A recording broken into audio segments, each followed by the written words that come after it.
दोस्त हरिओम किरण फैमिली में आपका स्वागत है। श्रीमद् भागवत महापुराण पढ़ने जा रहे हैं प्रथम खंड। श्री गणेशाय नमः। ओम भूर्भुवः स्वः तत्सवितुर्वरेण्यं भर्गो देवस्य धीमहि धियो यो न प्रचोदयात्।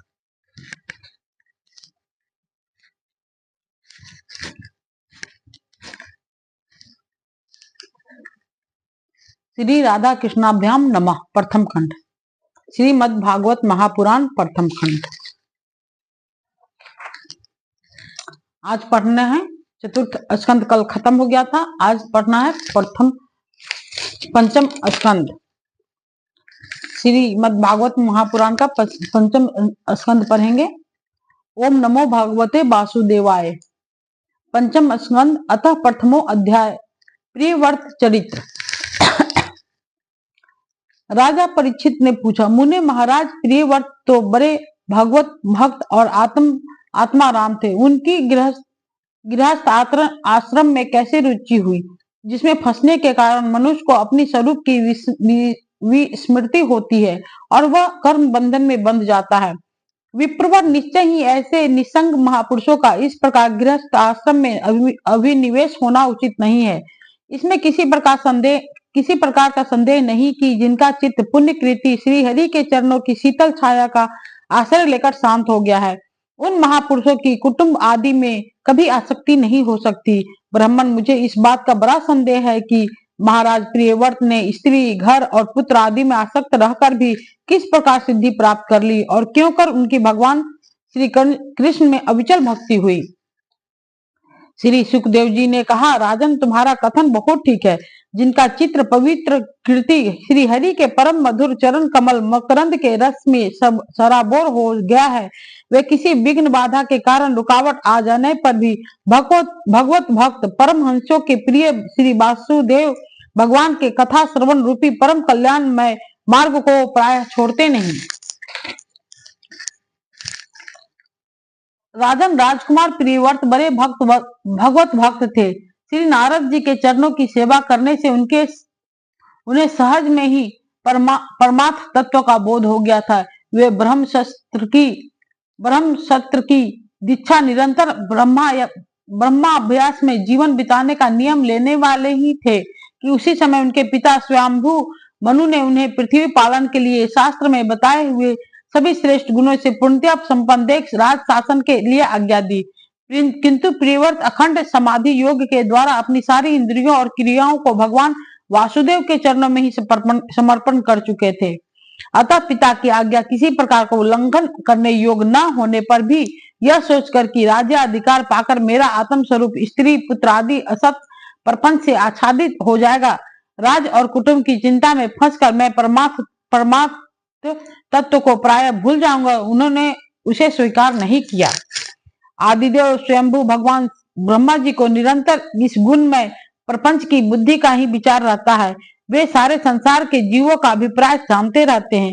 जब उन्हें प्रियव्रत की ऐसी प्रवृत्ति देखी, तब वे मूर्तिमान चारों वेद और मरीचि आदि पार्षदों को साथ लिए अपने लोक से उतरे।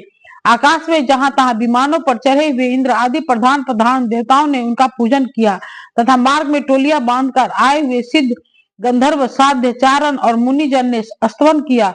इस प्रकार जगह जगह आदर सम्मान पाते हुए साक्षात नक्षत्रनाथ चंद्रमा के समान गंध मादन की घाटी को प्रकाशित करते हुए प्रियव्रत के पास पहुंचे।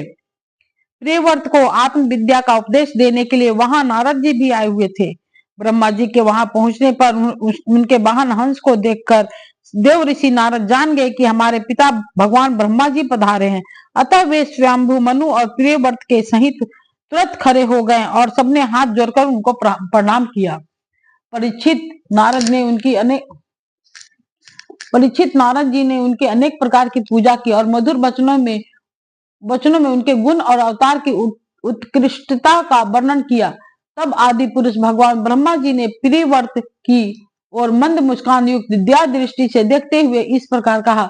श्री ब्रह्मा जी ने कहा, बेटा, मैं तुमसे सत्य सिद्धांत की बात करता हूँ, ध्यान देकर सुनो। तुम्हें अप्रमेय श्री हरि के प्रति किसी प्रकार की दोष दृष्टि नहीं रखनी चाहिए।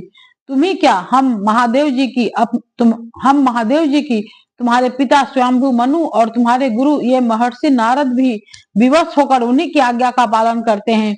उनके विधान को कोई भी देहधारी न तो तप विद्या योग बल या बुद्धि बल से, न अर्थ या धर्म की शक्ति से और न स्वयं या किसी दूसरे की सहायता से ही टाल सकता है। प्रियवर उसी अव्यक्त ईश्वर के दिए हुए शरीर को जब जीव जन्म मरण शोक मोह भय और सुख दुख का भोग करने तथा कर्म करने के लिए सदा धारण करते हैं।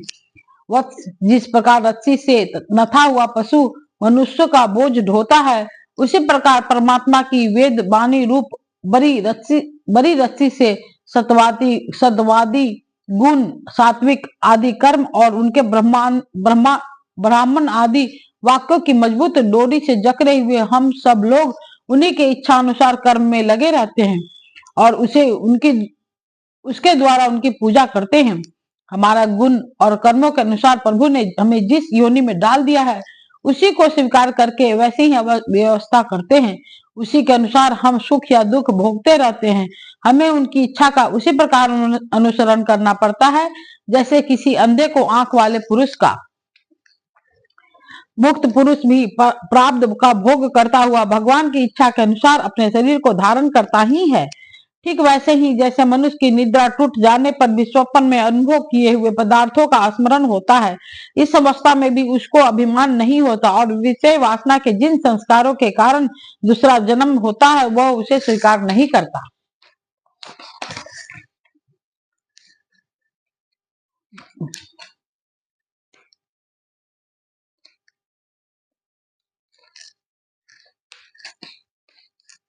जो पुरुष इंद्रियों के वशीभूत पुरुष इंद्रियों के वशीभूत हैं, वह वन में विचरण करता रहे तो भी उसे जन्म मरण का भय बना ही रहता है, क्योंकि बिना जीते हुए मन और इंद्रिय रूपी उसके छह शत्रु कभी उसका पीछा नहीं छोड़ते।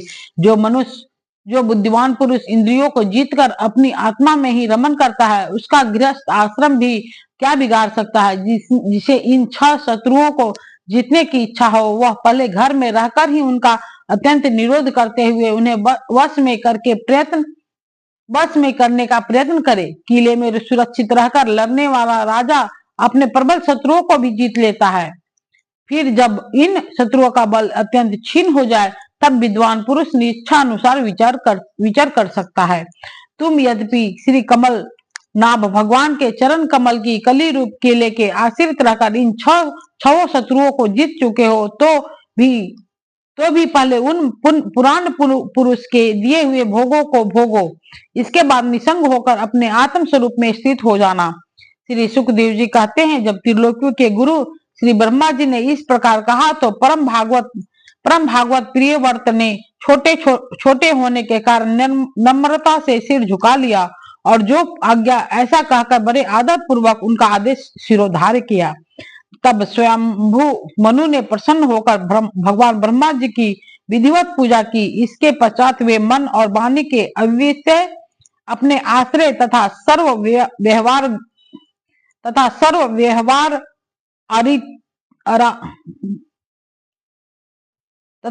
व्यवहार आतीत पर ब्रह्म का चिंतन करते हुए अपने लोक को चले गए। इस समय प्रियव्रत और नारद जी सरल भाव से उनकी ओर देख रहे थे। मनु ने इस प्रकार ब्रह्मा जी की कृपा से अपना मनोरथ पूर्ण हो जाने पर देव ऋषि नारद की आज्ञा से प्रियव्रत को संपूर्ण भूमंडल की रक्षा का भार सौंप दिया और स्वयं विषय रूपी विषैले जल से भरे हुए गृहस्थ आश्रम रूपी दुस्तर जलाशय की भोग इच्छा से निवृत्त हो गए। अब पृथ्वीपति महाराज प्रियव्रत भगवान की इच्छा से राज्य शासन के कार्य में नियुक्त हुए, जो संपूर्ण जगत को बंधन से छुड़ाने में अत्यंत समर्थ है। उन आदि पुरुष श्री भगवान के चरण युगल का निरंतर ध्यान करते रहने से यद्यपि उनके रागादि सभी मल नष्ट हो चुके थे और उनका हृदय भी अत्यंत शुद्ध था, तथापि बड़ों का मान रखने के लिए वे पृथ्वी का शासन करने लगे। तदनंतर उन्होंने प्रजापति विश्वकर्मा की पुत्री बहरिष्मति से विवाह किया। उनसे उससे उनके 10 पुत्र हुए। वे सब उन्हीं के समान सिलवान, गुणी, कर्मनिष्ठ, रूपवान और पराक्रमी थे। उनसे छोटी उर्ज अश्वती नाम की एक कन्या भी हुई।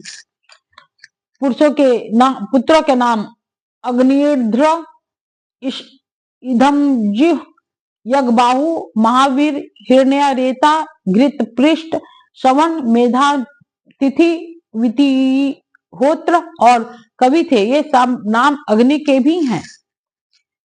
इनमें कवि, महावीर, श्रवण ये 3 नैष्टिक ब्रह्मचारी हुए। इन्होंने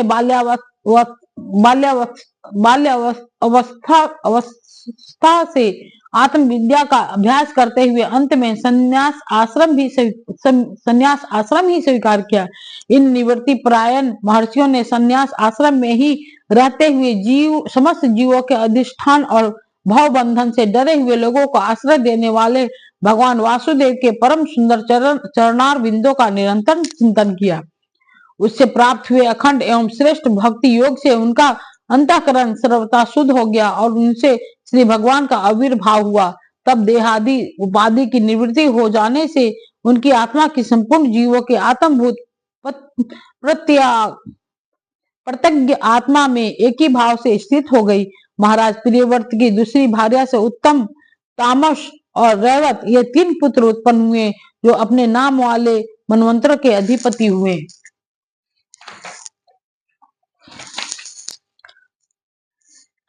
इस प्रकार कवि आदि 3 पुत्रों के निवृत्ति परायण हो जाने पर राजा प्रियव्रत ने 11 और बुध वर्षों तक पृथ्वी का शासन किया।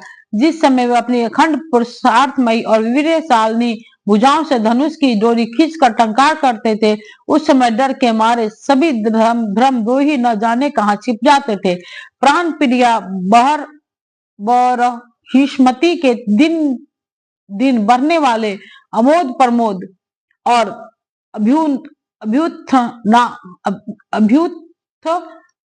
अभ्युत्थानादि कीड़ा के कारण तथा उसके स्त्री जनोचित हाव भाव, लज्जा से संकुचित मंद हास्य युक्त चितवन और मन को भाने वाले विनोद आदि से महामना प्रियव्रत विवेकहीन व्यक्ति की भांति आत्म विस्मृत से होकर सब भोगों को भोगने लगे, किंतु वास्तव में ये उनके आसक्त नहीं थे।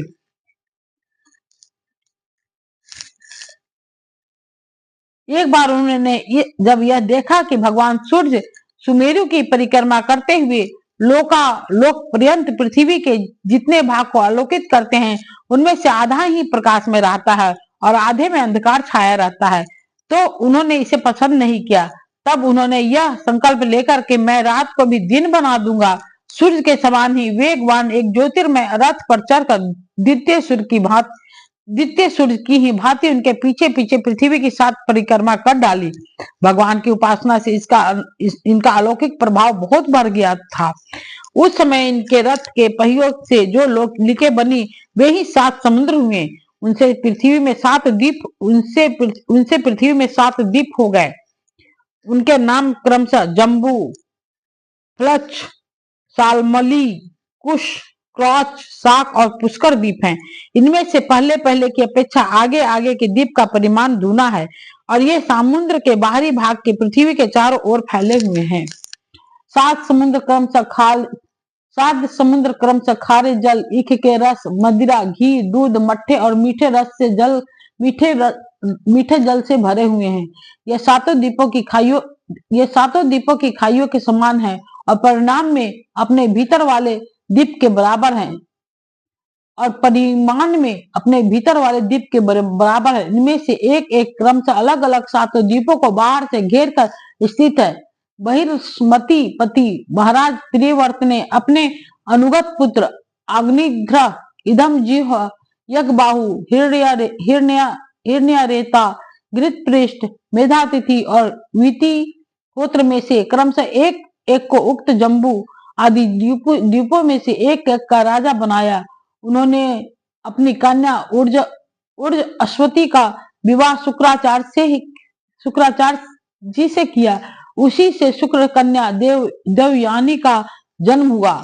राजन, जिन्होंने भगवत चरणारविंदों की रज के प्रभाव से शरीर के भूख, प्यास, शोक, मोह और जरा मृत्यु इन 6 गुणों को अथवा मन के सहित 6 इंद्रियों को जीत लिया है, उन भगवत भक्तों का ऐसा पुरुषार्थ होना कोई आश्चर्य की बात नहीं है, क्योंकि वर्ण, बहिष्कृत, चंडाल आदि नीच योनि का पुरुष भी भगवान के नाम का केवल एक बार उच्चारण करने से तत्काल संसार बंधन से मुक्त हो जाता है। इस प्रकार अतुलनीय बल पराक्रम से युक्त महाराज प्रियव्रत एक बार अपने को देव ऋषि नारद के चरणों की शरण में जाकर भी पुनः देववश प्राप्त हुए प्रपंच में फंस जाने से अशांत सा देख मन ही मन विरक्त होकर इस प्रकार कहने लगे, ओह बड़ा बुरा हुआ, मेरी विषय लोलुप इंद्रियों ने मुझे इस अविद्या जनित विषम विषय रूप अंधकूप में गिरा दिया। बस बस बहुत हो गया, हाय मैं तो स्त्री का कीड़ा मृग ही बन गया। उसने मुझे बंदर की भांति नचाया, मुझे धिक्कार है, धिक्कार है। इस प्रकार उन्होंने अपने को बहुत कुछ भला बुरा कहा।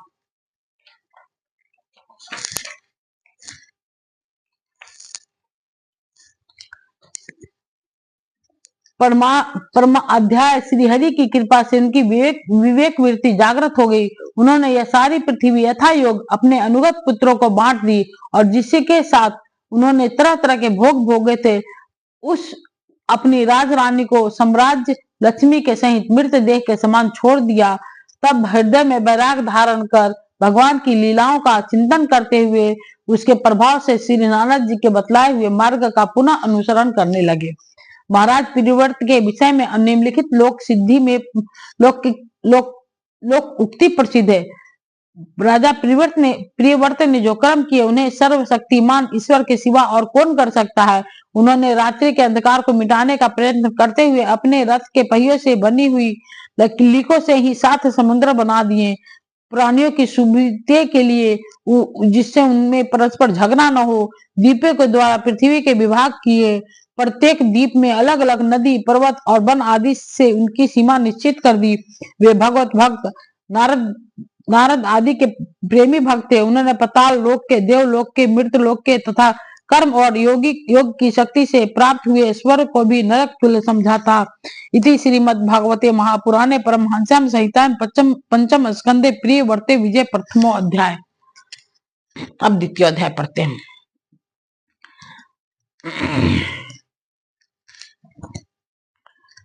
अतः द्वितीय अध्याय अग्निध्र चरित्र।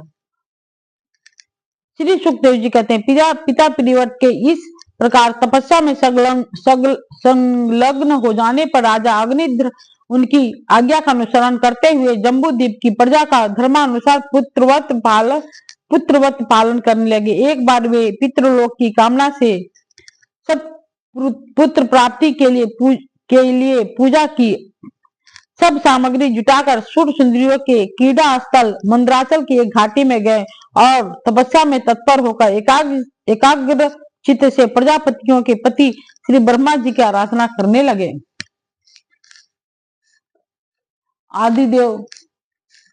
आदिदेव ब्रह्मा जी ने उनकी अभिलाषा जान लिया था। अतः अपनी सभा की गायिका पूर्वचिति नाम की अप्सरा को उनके पास भेज दिया। अग्निध्र जी के आश्रम के पास एक अति रमणीय उपवन था।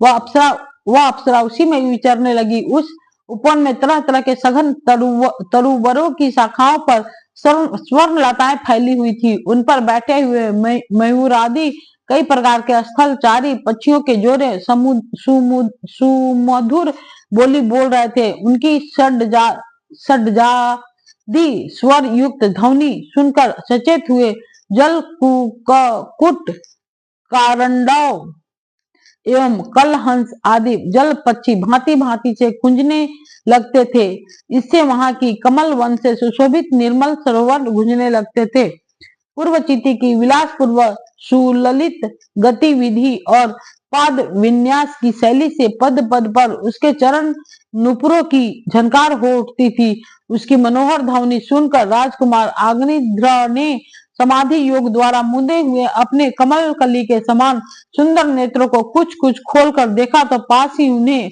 वह अप्सरा दिखाई दी। वह भ्रमरी के समान एक एक फूलों के पास जाकर उसे सूंघती थी तथा देवता और मनुष्य के मन और नैनों को आह्लादित करने वाली अपनी विलास पूर्ण गति, कीड़ा, चापल्य, लज्जा एवं विनय युक्त चितवन, मधुर सुमधुर वाणी तथा मनोहर अंगावयों से पुरुषों के हृदय में कामदेव के प्रवेश के लिए द्वार सा बना देती थी। जब वह हंस हंस कर बोलने लगती तब ऐसा प्रतीत होता मानो उसके मुख से अमृतमय मादक मधु झर रहा है। उसके निश्वास के गंध से मदांध होकर भौरे उसके मुख कमल को घेर लेते। तब वह उनसे बचने के लिए जल्दी जल्दी पैर उठाकर चलती तो उसके कुछ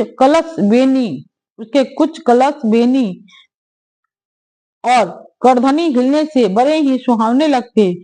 यह सब देखने से भगवान कामदेव को अग्निध्र के हृदय में प्रवेश करने का अवसर मिल गया और वे उनके अधीन होकर उसे प्रसन्न करने के लिए पागल की भांति इस प्रकार कहने लगे।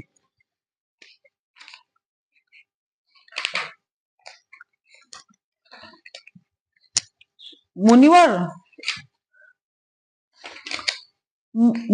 तुम कौन हो? इस पर्वत पर तुम क्या करना चाहते हो? तुम परम पुरुष श्री नारायण की कोई माया तो नहीं? भौवों की ओर संकेत करके सके तुमने ये बिना डोरी के 2 धनुष क्यों धारण कर रखे हैं? क्या इनसे तुम्हारा कोई अपना प्रयोजन है अथवा इस संसार अरण्य में मुझ जैसे मतवाले मृगों का शिकार करना चाहते हो? कटाक्षों को लक्ष्य करके तुम्हारे ये दो बाण तो बड़े सुंदर और पैने हैं। अहो, इनके कमल दल के पंख हैं, देखने में बड़े शांत हैं और हैं भी पंखहीन। यहाँ वन में विचरते हुए तुम इन्हें किस पर छोड़ना चाहते हो? यहाँ तुम्हारा कोई सामना करने वाला नहीं दिखाई देता। तुम्हारे यह पराक्रम हम जैसे जड़ बुद्धियों के लिए कल्याणकारी हो। भौरे की ओर देखकर भगवान तुम्हारे चारों ओर जो ये शिष्यगण अध्ययन कर रहे हैं वे तो निरंतर रहस्य युक्त सामगान करते हुए मानो भगवान के स्तुति कर रहे हैं और ऋषि जैसे वेद की शाखाओं का अनुसरण करते हैं। उसी प्रकार ये सब तुम्हारी चोटी से झरे हुए पुष्पों का सेवन कर रहे हैं। नुपुरों के शब्दों की संकेत करके ब्राह्मण तुम्हारे चरण रूप पिंजरों में जो तीतर बंद हैं उनका शब्द तो सुनाई देता है परंतु रूप देखने में नहीं आता। करधनी सहित पीली साड़ी में अंग की कांति की उत्प्रेक्षा कर तुम्हारे नितंबों पर यह कदम कुसुमों की सी आभा कहाँ से आई? इनके ऊपर जो अंगारों का मंडल सा भी दिखाई देता है किंतु वलकल वस्त्र कहाँ है? कुमकुम मंडित कुचों की ओर लक्ष्य करके द्विजवर तुम्हारे इन दोनों सुंदर सिंहों में क्या भरा हुआ है? अवश्य ही इनमें बड़े अमूल्य रत्न भरे हैं। इसी से तो तुम्हारा मध्य भाग इतना कृष्ण होने पर भी तुम इनका बोझ ढो रहे हो। यहाँ आकर तो मेरी दृष्टि भी मानो अटक गई है और सुबह इन सिंहों पर तुमने यह लाल लाल लेप सा क्या लगा रखा है? इसकी गंध से तो मेरा सारा आश्रम महक उठा है। मित्रवर मुझे तो तुम अपना देश दिखा दो। मुझे तो तुम अपना देश दिखा दो जहाँ के निवासी अपने वक्ष स्थल पर ऐसे अद्भुत अवयव धारण करते हैं जिन्होंने हमारे जैसे प्राणियों के चित्तों को क्षुब्ध कर दिया है तथा मुख में विचित्र हाव भाव, सरस भाषण और अधरामृत जैसे अनूठी वस्तुएं रखते हैं। प्रियवर तुम्हारा भोजन क्या है जिसके खाने से तुम्हारे मुख से हवन सामग्री की सी सुगंध फैल रही है? मालूम होता है कि तुम कोई विष्णु भगवान की कला की हो, इसलिए तुम्हारे कानों में भी कभी पलक न मारने वाले मकर के आकार के 2 कुंडल हैं। तुम्हारा मुख एक सुंदर सरोवर के समान है, उनमें तुम्हारे चंचल नेत्र भय से कांपती हुई 2 मछलियों के समान, दंत पंक्ति हंसों के समान और घुंघराली अलकावली भौरों के समान शोभायमान है। वो राजा वो स्त्री का बड़ाई कर रहे हैं इतना। तुम सब अपने कर कमलों से थपकी मारकर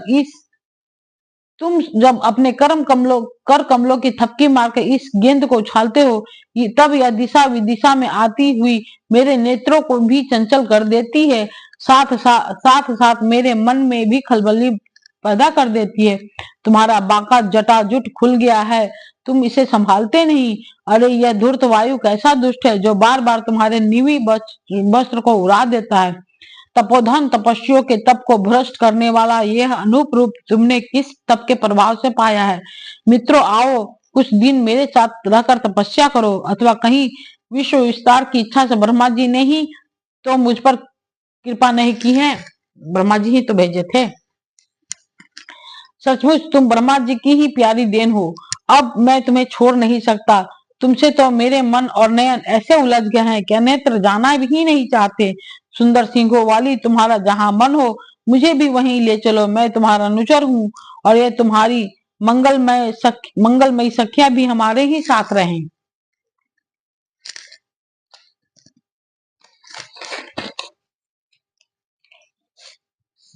श्री सुखदेव जी कहते हैं, राजा अग्निध्र देवताओं के समान बुद्धि और स्त्रियों को प्रसन्न करने में बड़े कुशल थे। ये जो बात उस स्त्री को कह रहे थे, राजा अग्निध्र कह रहे थे, उनके प्रेम जाल में फंसकर जो ब्रह्मा जी भेजे थे उनको। राजा अग्निध्र देवताओं के समान बुद्धिमान और स्त्रियों को प्रसन्न करने में बड़े कुशल थे। उन्होंने इसी प्रकार की रचित चातुर्यमयी मीठी मीठी बातों से उस अप्सरा को प्रसन्न कर लिया। वीर समाज में अग्रगण्य अग्निध्र की बुद्धि शील रूप अवस्था लक्ष्मी और उदारता से आकर्षित होकर वह उन जम्बू दीप अधिपति के साथ कई हजार वर्षों तक पृथ्वी और स्वर्ग के भोग भोगती रही। तदनंतर निरपवर अग्निधर ने उसके गर्भ से नाभि किम पुरुष हरिवर्ष इलावृत रम्यक हिरण्यमय कुरु भद्राश्व और केतुमाल नाम के 9 पुत्र उत्पन्न किए। इस प्रकार 9 वर्षों में प्रति वर्ष एक के क्रम से 9 पुत्र उत्पन्न कर पूर्वचिति उन्हें राजभवन में ही छोड़कर फिर ब्रह्मा जी के सभा में उपस्थित हो गई। ये अग्निध्र के पुत्र माता के अनुग्रह से स्वभाव से ही सुडौल और सबल शरीर वाले थे। अग्निध्र ने जम्बूद्वीप के विभाग करके उन्हीं के समान नाम वाले 9 भूखंड बनाए और उन्हें एक एक पुत्र को सौंप दिया। तब वे सब अपने अपने वर्ष का राज्य भोगने लगे। महाराज अग्निध्र दिन दिन भोगों को भोगते रहने पर भी उसे अतृप्त ही रहे। वे उस अप्सरा को ही परम पुरुषार्थ समझते थे, इसलिए उन्होंने वैदिक कर्मों के द्वारा उसी लोक को प्राप्त किया जहां पितृगण अपने सुकृतों के अनुसार तरह तरह के भोगों में मस्त रहते हैं। पिता के परलोक सिधारने पर नाभि आदि 9 भाइयों ने मेरु देवी प्रतिरूपा उग्रदृष्टि लता रम्या श्यामा नारी भद्रा और देववीति नाम की 9 कन्याओं से विवाह किया।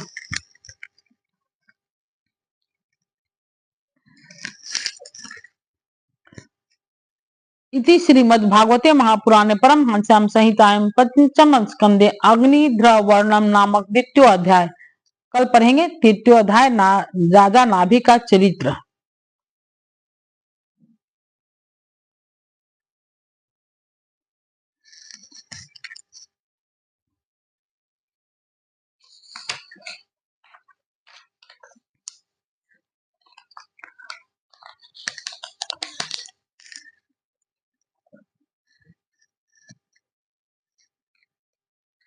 ओम भूर्भुवः स्वः तत्सवितुर्वरेण्यं भर्गो देवस्य धीमहि धियो यो न प्रचोदयात्। ठीक है दोस्त, हरि ओम।